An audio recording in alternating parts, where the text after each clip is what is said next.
Bienvenue chers téléspectateurs à cette édition. Donc voici d'abord les titres. Certains députés ont voulu savoir le budget prévu par le gouvernement afin de trouver des solutions durables par rapport aux pénuries répétitives des différents produits de première nécessité qui ont hanté la population burundaise. Vous aurez les détails au cours de cette édition. La Commission nationale indépendante des droits de l'homme encourage le gouvernement à apporter des solutions urgentes à certains défis qui persistent pour la pleine jouissance des droits de l'enfant, plus précisément son bien-être et sa protection spéciale. C'était dans une déclaration sortie ce samedi à marge de la célébration de la journée de l'enfant africain pour l'édition 2024. Voilà le sommaire, tout de suite les détails.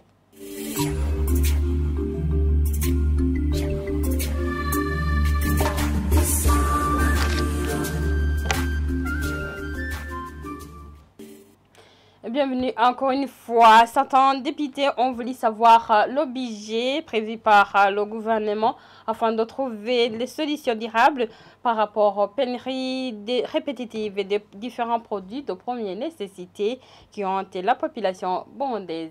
Et c'était ce jeudi lors de la présentation du projet de loi portant fixation du budget général de l'État exercice 2024-2025. Le ministre des Finances, Audace Nyonzima, n'a pas donné la réponse claire par rapport au problème de carburant, mais tranquillise plutôt au manque de sucre qu'avec la suppression et réduction des taxes, les commerçants pourront facilement l'importer. Les détails avec Onela Mouch. Parmi les grandes allocations prioritaires retenues dans le projet de loi de finances 2024-2025 figure la construction d'un centre de cancérologie pour plus d'1 milliard et la construction et réhabilitation des infrastructures sanitaires pour 41 milliards. Entre-temps, après l'exposé des motifs de ce projet de loi, des députés ont voulu savoir la part du budget par rapport au manque de produits de première nécessité, notamment le manque de carburant et de sucre. Excellence, Monsieur le ministre, pouvez-vous nous rassurer que l'on parviendra à voir ces sommes escomptées, à voir les conditions dans lesquelles les gens travaillent actuellement, alors que les heures de travail sont forcément réduites? Pouvez-vous nous donner des espoirs sur ce qui est en train d'être fait pour trouver des solutions aux problèmes liés à la carence du carburant que nous endurons tous? Dans l'exposé des motifs, vous avez dit qu'il y a des innovations qui ont été initiées pour que le sucre ne manque plus. Est-ce vrai? Quoi de nouveau en ce qui concerne les produits de la brasserie? Là aussi, les consommateurs ne cessent de se plaindre que leur manque est malheureusement comblé par l'émergence d'autres types de boissons vendues dans des bouteilles en plastique et trop alcoolisées. Le ministre des Finances, Audace Nyonzima, répond que le manque de carburant est lié au manque de devises étrangères et qu'alors la solution n'est pas immédiate. Il tranquillise toutefois qu'avec les mesures prises par le gouvernement pour faciliter l'importation du sucre, la pénurie de sucre sera cette fois-ci résolue. Vous voulez savoir s'il n'y aura plus de longues files d'attente pour pouvoir acheter le sucre? Effectivement, il n'y en aura plus, car le gouvernement a subventionné ce produit. On a déjà supprimé les TVA et droits de douane. C'est pour trouver solution liée au manque de ce produit. Préciser le prix là, je n'ai pas de réponse parce que la priorité chez nous, c'est d'abord de prioriser la disponibilité de ce produit. Par rapport au manque de carburant, on ne peut dire que la situation va rester telle qu'elle est, mais vous connaissez déjà que le problème est lié au manque de devises que le pays fait face actuellement. Et par rapport au manque de produits de la Baraudi, c'est vrai que le gouvernement a des actions, mais c'est une entreprise privée. Cette dernière manque aussi de devises. Seulement avec l'importation en quantité suffisante du sucre, tout en connaissant que la Baraudi utilise le sucre pour produire les boissons, on espère que ça va un peu améliorer la situation. Une autre priorité figurant dans son projet de loi, comme annoncé par le ministre des Finances, sont les indemnités d'éloignement des médecins spécialistes œuvrant à l'intérieur du pays pour un montant de plus de 16 milliards, et cela pour limiter le nombre de médecins qui choisissent de quitter le pays pour travailler à l'étranger. Merci à Ornella Mucho. La passation des commandes de produits pétroliers n'attend pas que les stocks soient vides. Une assurance de l'assistant est porte-parole du ministère ayant l'énergie dans ses attributions. Dans une interview accordée à la radio-télévision Sanganilo, ingénieur Félix Ngendabanyekwa réfuté les informations selon lesquelles le carburant en cours d'importation vient pour le remboursement des commandes passées par la régie des eaux suivies. Sur le marché où je vous parle, on n'a pas les quantités dont on a voulu. On n'a pas les quantités voulues pour qu'on puisse satisfaire tous les Burundais en termes de consommation de carburant. C'est pour cette raison que vous voyez qu'il y a des alignements au niveau des stations, des alignements au niveau des routes, pour que chose qui n'est pas bien vue par nous-mêmes les Burundais, mais aussi par la communauté nationale ou internationale, parce que c'est pas, c'est-à-dire qu'il y a des vides qu'on est en train d'encaisser en termes d'économie au niveau national, raison pour laquelle le ministère est en train de tout faire. Il est en charge du carburant, on est en train de tout faire pour que le carburant soit rendu disponible. Sur les commandes que nous avons faites il y a quelques jours, on pressent qu'on pourra avoir des quantités qui avoisinent la consommation mensuelle, disant que la consommation mensuelle avoisine autour de 30 millions de litres, 30 millions, 31 millions de litres par mois, raison pour laquelle pour les commandes que nous avons faites, ça avoisine autour de ces quantités de consommation mensuelle. Mais on ne pourra pas rester uniquement sur ces quantités commandées parce qu'on doit absolument continuer à approvisionner le pays en termes de carburant. Raison pour laquelle on continue à anticiper pour d'autres commandes pour qu'on ne puisse pas observer des périodes où il y a carrément pénurie totale, il y a pénurie partielle sur laquelle on survit. Donc on essaie d'approvisionner un tout petit peu les bénéficiaires du carburant pour qu'on puisse mieux avancer sur ces aspects de consommation de carburant. Je dirais aussi qu'il n'y a pas de compensation entre la SOPEBO et la régie des eaux, que les commandes que la SOPEBO fait, c'est pour répondre aux sollicitations qui ont été faites au niveau de la régie des eaux. Non, c'est que, comme je venais de le dire, la régie des eaux est en train d'appuyer les commandes qui ont été faites par les usagers au niveau de la régie des eaux, mais la SOPEBO est en train aussi de faire ses commandes pour s'initier à pouvoir donc mener à bon port la mission qui lui a été confiée. Et la page droits de l'homme et la Commission nationale indépendante des droits de l'homme encourage le gouvernement à apporter des solutions à certains défis qui persistent pour la pleine jouissance des droits de l'enfant, plus précisément son bien-être et sa protection spéciale. Dans une déclaration sortie ce samedi en marge de la célébration de la journée de l'enfant africain en édition 2024, Sixevini Nimulaba à la tête de cette commission exhortait l'État à accroître le budget alloué à l'éducation de qualité. Suivez-le. Qu'en est-il de la situation des droits de l'enfant au Burundi?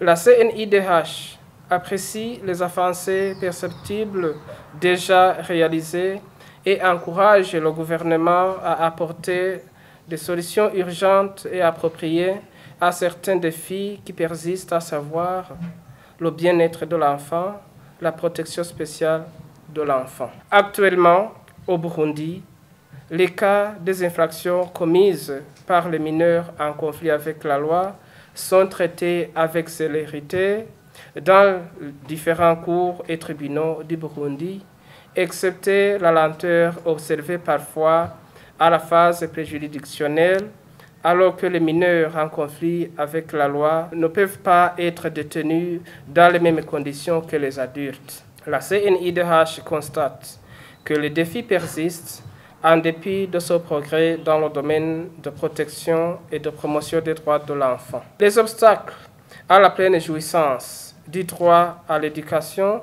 sont notamment l'abandon scolaire dû aux grossesses non désirées, au phénomène des enfants en situation de rue, à la consommation de stupéfiants, à l'éloignement des écoles dans certaines régions, aux catastrophes naturelles occasionnant la fermeture des écoles, au ratio enseignants-élèves plus élevé, à l'émigration, au travail des enfants dans les ménages ou ailleurs, etc. Un autre facteur qui affecte la qualité de l'enseignement est l'insuffisance du personnel enseignant.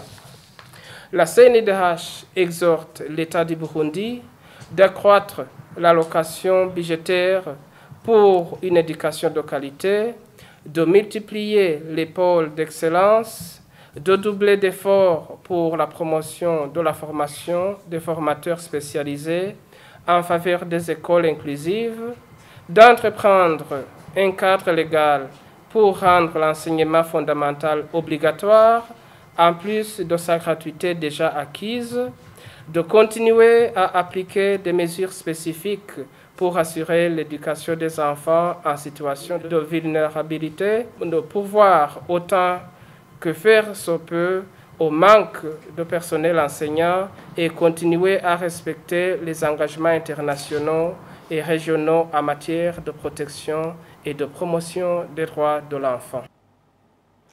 Lancement officiel ce samedi de la société STNB de la télédiffusion numérique au Burundi. Dans une interview accordée aux journalistes, le ministre de la Communication, Madame Leokadi Ndachaïsaba, a indiqué que l'un des avantages de cette société qu'elle va fournir des images de haute définition aux téléspectateurs. Suivez-la.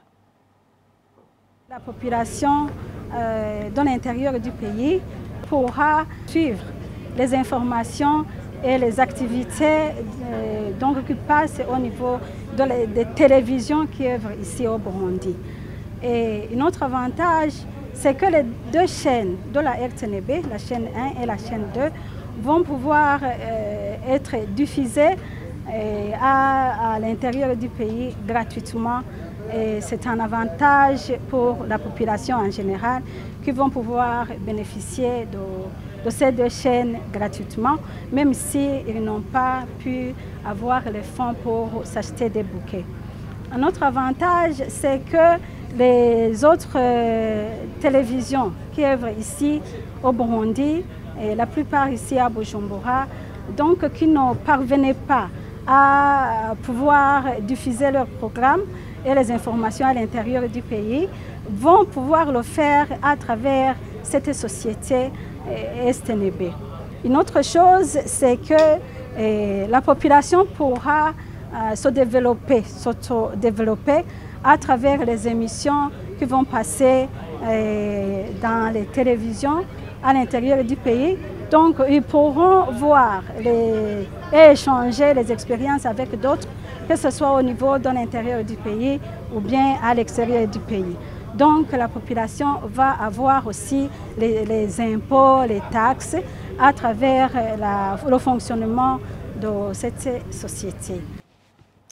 Et aussi de 10 pays, les travaux de réhabilitation du pont sur la rivière Gitotwe dans la route nationale numéro 3, Tronso-Lumongue-Nyanzala, qui vont répandre moyennant les constructions d'une dalle supplémentaire au niveau de l'agence routière du Burundi, ARB, qui avait décidé la suspension de ces travaux le 21 mars dernier.